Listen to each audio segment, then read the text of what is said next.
Hello students, welcome to R H chemistry. ಯಾರ್ಯಾರು ಈ ವರ್ಷ ಸೆಕೆಂಡ್ PUC ಎಕ್ಸಾಮಿನೇಷನನ್ನು ಬರಿತಾ ಇದ್ದೀರಿ ಅವರಿಗೆ ಮಾರ್ಚ್ 2024 ನಡೆಯುವಂತಹ final examination second PUC annual ಎಕ್ಸಾಮಿನೇಷನನ್ನು ಫೈನಲ್ ಟೈಮ್ ಟೇಬಲನ್ನು ಇವತ್ತು ರಿಲೀಸ್ ಮಾಡಿರುವಂಥದ್ದು.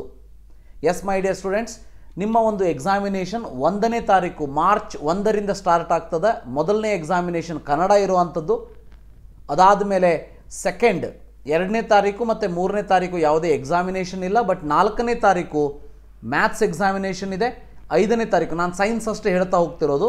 5ನೇ ತಾರೀಕು ಪೊಲಿಟಿಕಲ್ ಸೈನ್ಸ್ ಮತ್ತು ಸ್ಟ್ಯಾಟಿಸ್ಟಿಕ್ಸ್ ಇದೆ. 6ನೇ ತಾರೀಕು ಉಳಿದಂತಹ ಸಬ್ಜೆಕ್ಟ್ ಇದೆ. ಬಟ್ 7ನೇ ತಾರೀಕು ಹಿಸ್ಟರಿ ಮತ್ತು ಫಿಸಿಕ್ಸ್ ಇದೆ. ಸೊ ಮ್ಯಾಥ್ಸ್ ಎಕ್ಸಾಮಿನೇಷನ್ ಆದಮೇಲೆ ನಿಮ್ಮದೇನಾದರೂ ಬಯಾಲಜಿ ಸಬ್ಜೆಕ್ಟ್ ಆಗಿದರೆ ನಿಮಗೆ 2 ದಿವಸ ಟೈಮ್ ಸಿಕ್ಕಂಗೆ ಆಗ್ತದೆ ಫಿಸಿಕ್ಸಿಗೆ. ಫಿಸಿಕ್ಸ್ ಆದಮೇಲೆ 8ನೇ ತಾರೀಕು ಮಹಾಶಿವರಾತ್ರಿ ಇರೋದರಿಂದ ಹಾಲಿಡೇ ಇದೆ. 9ನೇ ತಾರೀಕು ಯಾವುದೇ ಎಕ್ಸಾಮಿನೇಷನ್ ಇಲ್ಲ. 10ನೇ ಅಂದರೆ ಯಾವುದೂ ಇಲ್ಲ ಅಂದರೆ optional Kannada, accountancy, geology, home science ಇದೆ.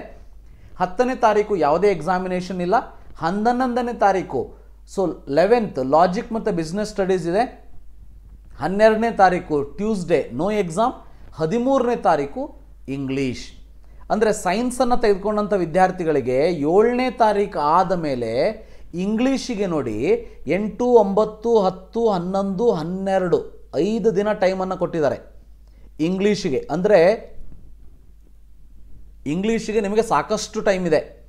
ಆದರೆ ಕೆಮಿಸ್ಟ್ರಿಗೆ ಒಂದೇ ದಿವಸ ಟೈಮ್, ಅದು 14ನೇ ತಾರೀಕು ಒಂದು ದಿನ ನೋ ಎಕ್ಸಾಮ್. 15ನೇ ತಾರೀಕು ನಿಮಗೆ psychology, chemistry, basics maths, chemistry ಇರುವಂಥದ್ದು ಸೈನ್ಸ್ ವಿದ್ಯಾರ್ಥಿಗಳಿಗೆ.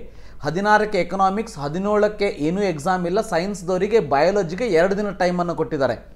ಜಿಯೋಗ್ರಫಿ, ಬಯಾಲಜಿ ಇದೆ 18ಕ್ಕೆ.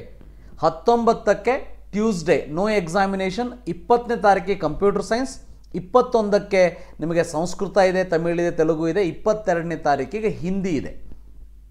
ಅಂದರೆ ಯಾರು ಕನ್ನಡ ಮತ್ತು ಬಯಾಲಜಿಯನ್ನು ತೆಗೆದುಕೊಂಡಿರ್ತಾರೆ ಅಂತಹ ವಿದ್ಯಾರ್ಥಿಗಳಿಗೆ 18ನೇ ತಾರೀಕೆ ಲಾಸ್ಟ್ ಎಕ್ಸಾಮ್.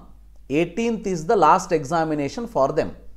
ಇದು ಫೈನಲ್ ಎಕ್ಸಾಮಿನೇಷನ್ ಟೈಮ್ ಟೇಬಲ್ ಆಗಿರ್ತದೆ. ಇದು ಮತ್ತೆ ಚೇಂಜ್ ಆಗೋದಿಲ್ಲ ಅನ್ನೋದು ಗೊತ್ತಿರಲಿ. ಸೊ ಈ ಒಂದು ಟೈಮ್ ಟೇಬಲ್ ನಾನು ನನ್ನ ಒಂದು ಗ್ರೂಪಲ್ಲಿ ಕಳಿಸಿದ್ದೀನಿ. ನನ್ನ ಗ್ರೂಪಿಗೆ ಜಾಯ್ನ್ ಆಗಬೇಕು ಅಂತಂದರೆ ಈ ಒಂದು ವಿಡಿಯೋದ ಕೆಳಗಡೆ ಕೊಟ್ಟಿರುವಂತಹ ಒಂದು ಗ್ರೂಪ್ ಲಿಂಕನ್ನು ಕ್ಲಿಕ್ ಮಾಡಿ, ಈ ಕಾಮೆಂಟ್ ಬಾಕ್ಸಲ್ಲೂ ಕೂಡ ಕೊಟ್ಟಿರ್ತೀನಿ, ಈ ಡಿಸ್ಕ್ರಿಪ್ಷನ್ ಬಾಕ್ಸಲ್ಲೂ ಕೂಡ ಕೊಟ್ಟಿರ್ತೀನಿ. ಸೊ ಅದನ್ನು ಕ್ಲಿಕ್ ಮಾಡಿ ನೀವು ಗ್ರೂಪನ್ನು ಜಾಯ್ನ್ ಆಗಬಹುದು. So thank you. Have a nice day.